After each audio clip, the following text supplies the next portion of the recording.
A teenage girl? Perry the teenage girl? Doofenshmirtz the teenage girl?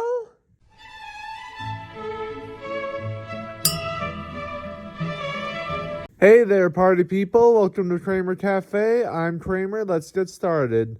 So, there's no denying that Dr. Heinz Doofenshmirtz from Phineas and Ferb is one of the most unique and interesting evil scientists of all time. The man has the capacity to invent innators that have the power to tear apart the fabric of reality on a daily basis, is canonically number 3 on OWCA's most wanted list, and is fully capable of taking over the entire world if given the proper motivation. However, he also once got his shit kicked in by a pod plant tied to a string, he doesn't know what a boat is, and he got divorced all because of a tomato puppet. I mean, no other character could ever. But there's one more thing about Doof that's important to know for this video. He is directly responsible for Candace Flynn having her own personal version of Doof's own life full of trauma and humiliation. Let's be real, the movie Candace Against the Universe did get something right. The universe really does seem to hate Candace Flynn and wants her to have the worst life possible. The poor girl has been through so much over the course of the series. Let me put it to you like this. If you're being actively attacked by rabies-ridden wild animals in your pants of all places, and all anyone does about it is start busting rhymes about your trauma, it's basically time to pack it in. You're done. I mean, at one point in the series, Candace fell off a cliff into patches of cacti and scorpions and came out of it looking like absolute hell. But the funny thing is, an eerily similar thing happened to Dr. Heinz Doofenshmirtz when he was in his youth, but with him being chased by bees instead of cows. This causes me to consider something. Could Candace Flynn be on her way to becoming an evil scientist just like Doof? Now, I know we've already seen Candace's future in the episode Phineas and Ferb's Quantum Boogaloo, and she is considerably pharmacist-style lab coat-free. Well, mostly. But hear me out. In this video, we're going to take a look at 2 key points that will show you exactly why I think Candace could be on her way to becoming the next great face of evil science. Let's start with what I think is the most important thing to examine here, the bat story. Backstory is what drives an evil scientist. It is the why does he do what he does of the what does he do. To an evil scientist, the reason behind why you're doing your evil deeds is everything. Frankenfurter made Rocky to find love, Dr. Octopus tries to kill Spider-Man because his own invention drove him insane, and Dr. Evil does what he does so he can score $1 million.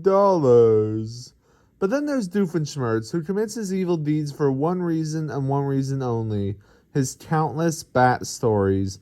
Let's be honest here, Doofenshmirtz has had a life. He was forced to play the role of his family's lawn gnome for months on end. He lost every scientific and creative contest he entered to a baking soda volcano, and the poor man's own parents didn't even show up for his birth. Doofenshmirtz doesn't just have a bat story to describe his awful life, he has the bat story.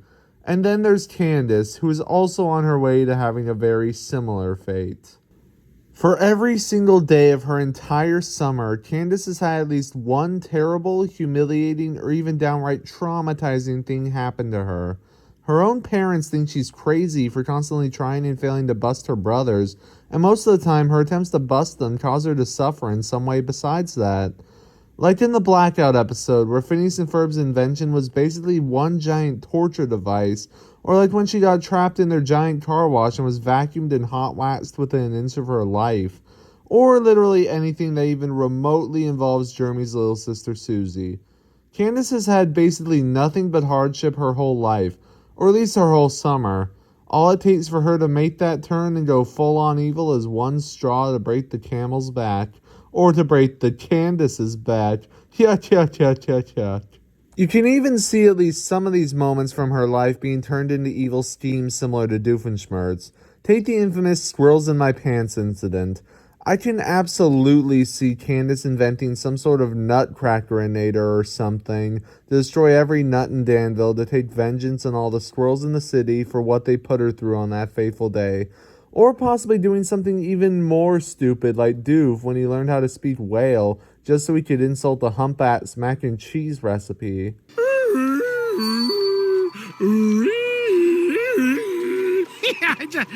In his defense, mac and cheese that's too cheesy and not macaroni-y enough is a legitimate problem. Or there's also the time Candace was basically put through hell by her brothers when making the movie The Curse of the Princess Monster. Should that film ever resurface or be rebooted, I would absolutely believe Candace would have some sort of evil scheme to get it erased from existence, similar to what Doof did when that humiliating video of him roller skating into a toilet got posted all over the internet. Hey, look! It's that idiot from the video! And that's just my kitchen.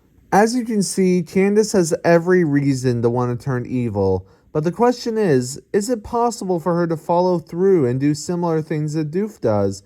That's where we get to the second part of this video, Candace's capabilities. Okay, I don't want to brag, but Flynn loves me more than he loves you right now. I'll start this off by stating something obvious. Candace is not all that well put together, mentally speaking, and that's putting it lightly.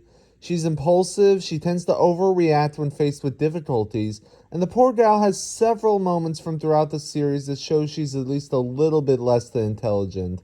I mean, in one episode, she sees a grappling hook hanging on the wall when faced with an impossible to get across gap in a maze, and her first thought was to throw it over the edge. How on earth did this poor woman make it into law school in the future? Regardless, while she is lacking in the intelligence and sanity portions in the brain, so is Doofenshmirtz, and yet he's able to build countless devices that do incredible things on par with or even more advanced than Phineas and Ferb's own creations. The man doesn't know how full moons work, and yet he was capable of building a disintegration ray out of recycled soda bottles. You tell me that doesn't describe Candace to a T. But there's one more thing that sets Candace apart from Doofenshmirtz and actually might make her even better than him. Her physical capabilities. If there's one thing I know about Candace, it's that she is able to perform impossible feats of athleticism and durability when faced with proper motivation. The girl became the equivalent of a pro stunt driver armed with only a learner's permit when she had to chase after her brothers floating away in a giant bubble in the episode Bubble Boys. She kept pace with her mom's car while on foot all the way from the mall to her house in the episode Split Personality, and she once swam from the middle of the ocean all the way to shore using just one arm to propel herself, since the other one had to hold a camera above the water in the episode Voyage to the Bottom of Buford. Face it, in a possible battle of Candace versus any of OWCA's agents, Candace would absolutely destroy any of those poor animals, especially if one of them is an alligator. Come on, Candace, you can do it. Pin him already. Candace Flynn, a girl living a life with the bat story, armed with superhuman abilities and an inextinguishable burning desire to accomplish any goal she sets out to do, even if the entire universe is literally against her. That lawnette absolute fucking psycho is setting herself up to become the ultimate evil villainess someday.